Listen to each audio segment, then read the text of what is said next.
I'd like to share with you today an overview of one of our collections, the 12th of May Day Diary collections, which I'll be talking about, and our journey on a new partnership with the University of Sussex and Lewes Prison, and how that...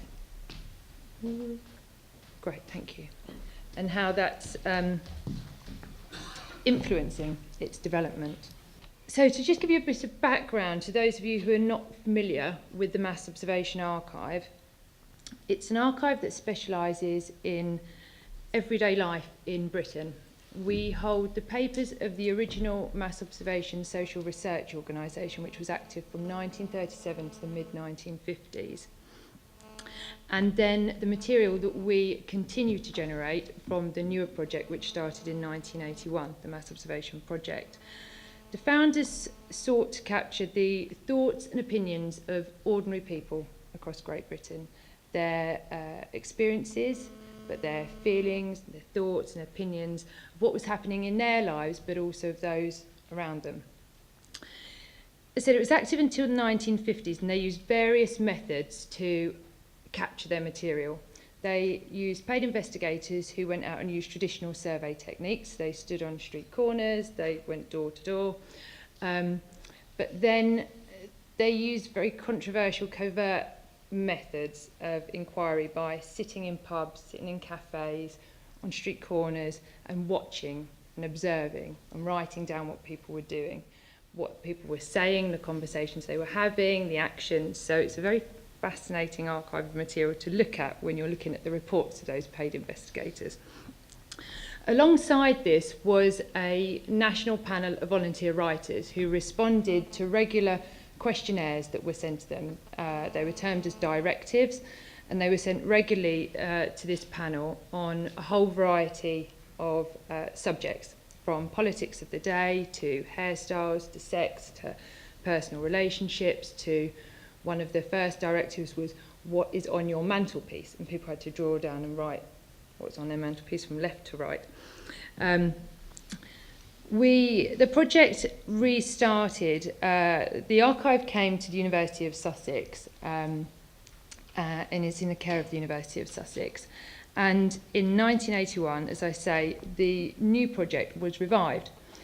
And we don't do any covert work, and I don't sit in a pub all day. Unfortunately, they revived the one strand, which is the National Panel of Volunteer Writers, and that's what I manage today. And today we have over 500 writers who respond to the regular directives that we send out to them 3 times a year. The directives are commissioned. We charge a fee for that. Like the earlier project, the material that people send in is anonymous. We know who they are, we have a full biog and profile, but they write anonymously, so therefore as a researcher or anyone accessing the material, you know their gender, age, general residential area, but no further detail. And what this means is the material that people have sent in over the years in the 1930s and 40s and continue to do today is very rich in minutiae of everyday life, but also very rich in what people are telling us. They're very frank, they're very candid, and they're very open in what they give us. We carry on in the same vein as the original organisation, in which we don't seek to analyse the material. We commission, we receive, we collate, and we archive that and make that available to the public. That's mainly academics, writers. We have a lot of creative practitioners who use the material as inspiration, producers, as well as a big education and outreach programme. The archive contains mainly written documents. Very similar to Katie, we do have those challenges with literacy when we're working with wider groups. But we do have a photography collection and a large amount of ephemera.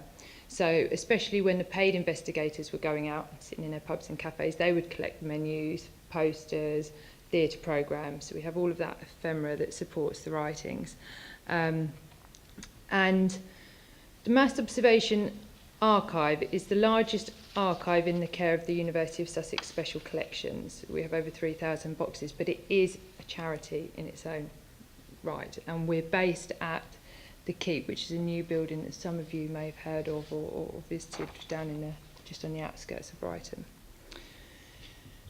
So, moving on to, in February 1937, when Mass Observation recruited their first panel of volunteers, they were asked to record what they did from when they woke to when they went to bed on the 12th of May. On the 12th, well, 12th every month initially, but this included the 12th of May, which was George VI's coronation.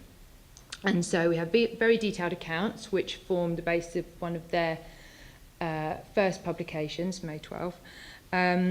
And it went out, the call went out nationally, and it attracted people of all ages across the country who wrote down what they did on that day, whether they cared to know about what was happening on that day or whether they had no interest at all. That's captured. And as ever with our day diaries, they vary from the very simple observations to very detailed accounts of how people were feeling and thinking on this day. So, skipping forward, the 12th of May day diary was initiated again in 2010. The call went out nationally, and where we still have our panel of volunteer writers, this is a call that goes out. So this is an opportunity for anybody to contribute to the Mass Observation Archive. But mainly due to our capacity and administration, in 2010 the request was for electronic diaries to be submitted. And like our diaries, as I've mentioned before, they continue to be very open and candid in their nature because they are anonymous. They're sent in, we know the person's age and we know their gender. And also, as I mentioned, it does make it a challenge because those who contribute obviously feel that they have a voice in wanting to contribute, and they have a level of literacy and an ability to write, and that attracts them. So it does make it a challenge for those who don't have those levels of literacy, who have a disability or English is not their first language.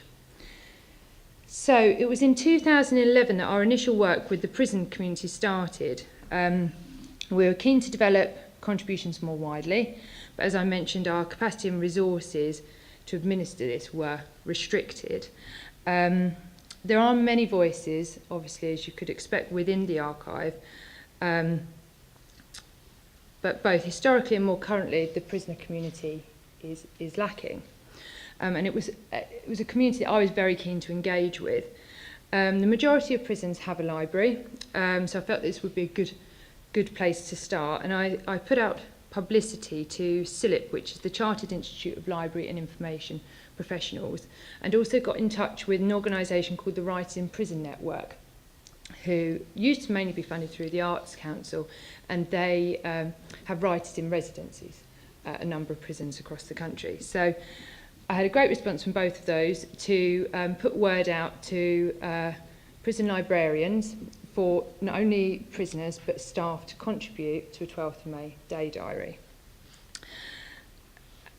I didn't expect the process to be challenging, making contact with prisons, obviously to start with was the first hurdle, engaging with the prisoners, overcoming difficulties with literacy and language, and ultimately getting clearance from governors. As you can imagine, it's a huge security issue in what prisoners are going to talk about. And these challenges were faced along the way, but I was really encouraged with the response we received. The librarians were really keen to be involved. We're really excited about this opportunity of taking this into their library and education classes and using that. So with our first attempt, 13 prisons were involved, and we received over 120 responses, and that included high security prisons, open prisons and youth offenders.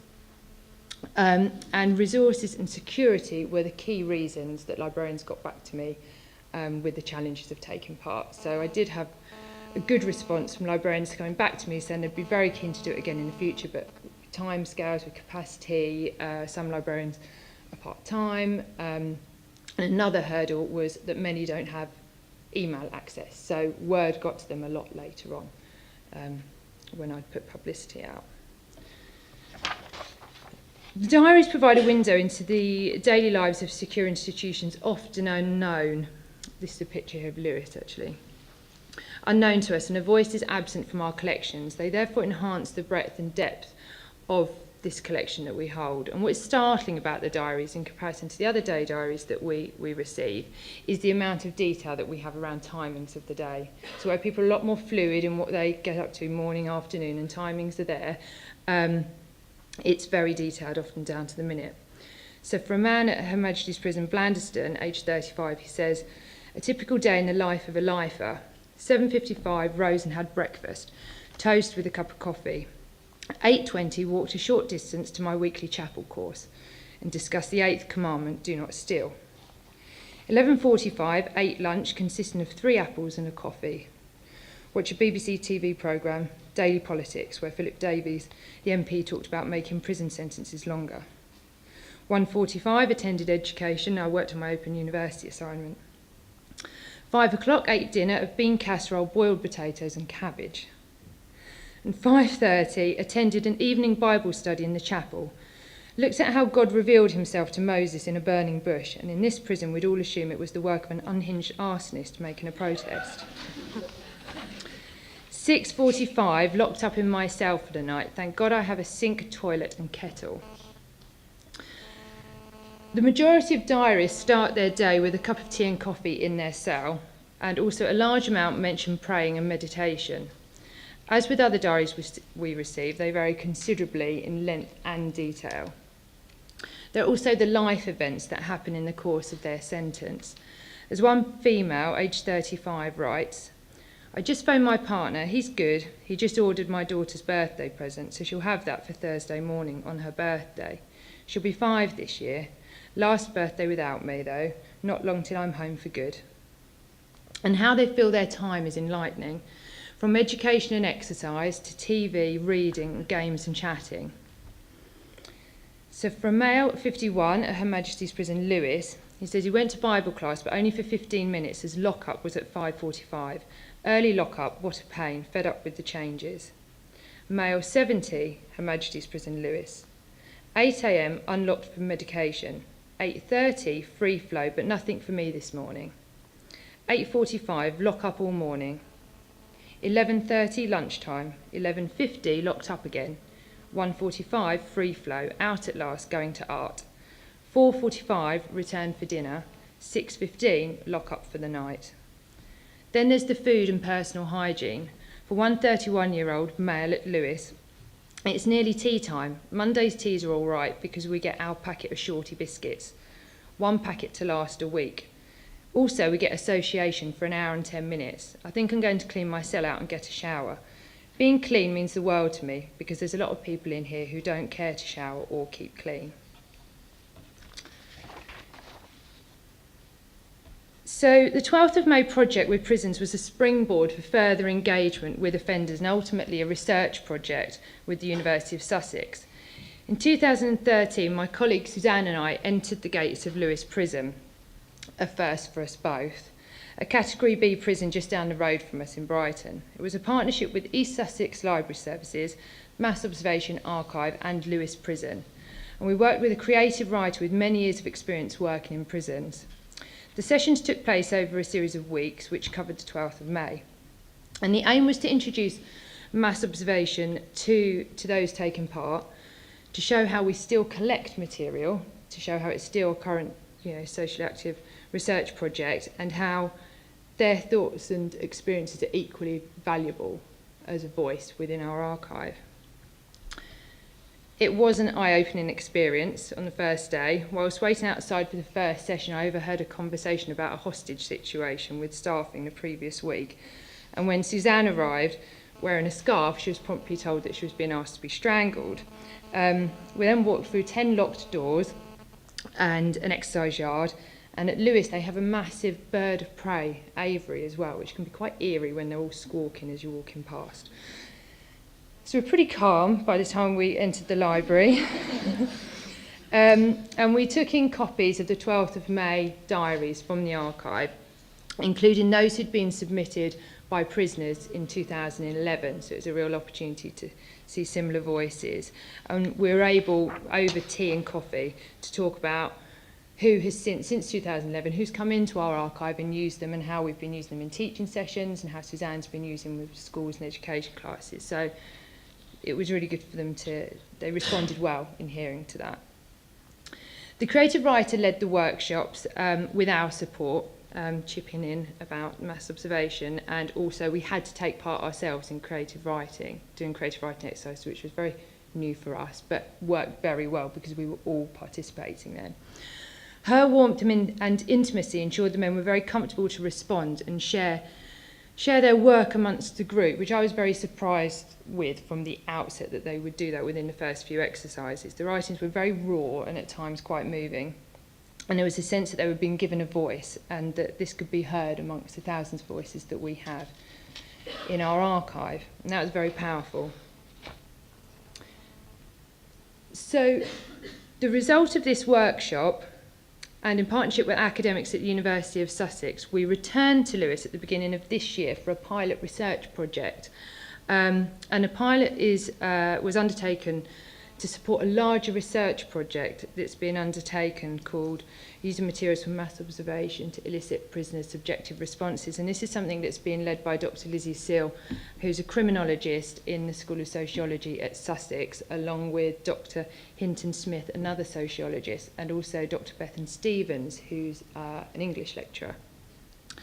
And funding is currently being sought from the AHRC for this larger research project. The pilot, however, was internally funded through Sussex, and it involved 4 creative writing workshops, which the academics attended. The academics came into the Mass Observation Archive and spent a lot of time looking through the archive material, looking through directives, looking through the types of material that we had, and they then chose the material that they thought would be that would work well for their research. So they came up with the themes of time and belonging, and 2 forms of writing, diaries and letters, and then they collaboratively worked with Evelyn, who was the creative writer, and she then subsequently developed the sessions and used extracts of the material to spark and inspire the creative writing exercises. So this partnership is built upon our initial work with the 12th of May Day Diary, and is further shaping its development and adding creative writing to this collection as well, which wasn't something that we initially had embarked upon. And the result is that prisoners' voices are now amongst this 12th of May Day Diary collection. The larger research project also intends to work with offenders beyond the prison. So the larger research project intends to work with youth offending teams and probation, so both sides of the prison journey for some people. And therefore will have wider impact with the participants who take part, the organisations who work in partnership, the collection itself with the material that we gather, and ultimately the academic research. So the impact is still to be seen, as we're only still partly on this journey and getting underway with the larger research project. And as we continue to open up our collection to researchers, to teaching groups within students within higher education, and within the wider education and outreach groups communities that we work with. This is right. Okay, I will whiz on.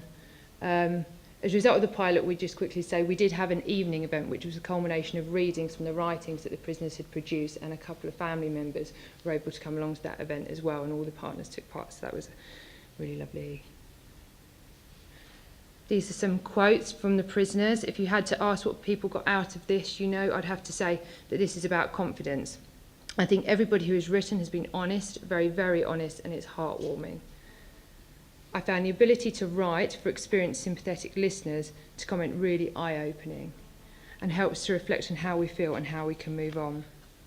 An additional outcome from the pilot workshop, just to mention quickly, is that as a result, Lewes have taken on board Evelyn, who we've been working with as a creative writer, for a 6-month creative writing residency, and the creative writing they'll produce will go into publication with archive material from the Mass Observation Archive, and the intention is that that will be used, but particularly for new prisoners as part of their induction process when coming to prison. Look at Wiz. So, the 12th of May is an important date in the Mass Observation calendar, both historically and for the future. The voices of prisoners, along with other hard-to-reach groups, will continue to be captured. Last year and this year, we did some work internationally with institutions in Korea and China who undertook their own 12th of May day diaries. And obviously, we're really keen, and part of me talking about this today is that we're really keen to collaborate with other organisations and services. So if any of you are interested in working on the 12th of May, then I'd be really pleased to speak to any of you about that.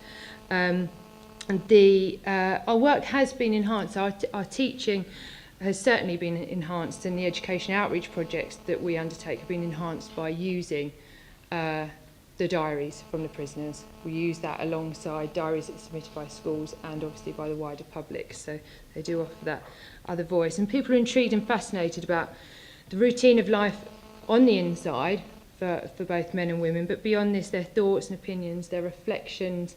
They're reflecting back on their journeys to prison and what life will hold to them beyond prison. So I'll wrap up because I've gone over time. Please do your 12th May Day diary next year. That'd be great.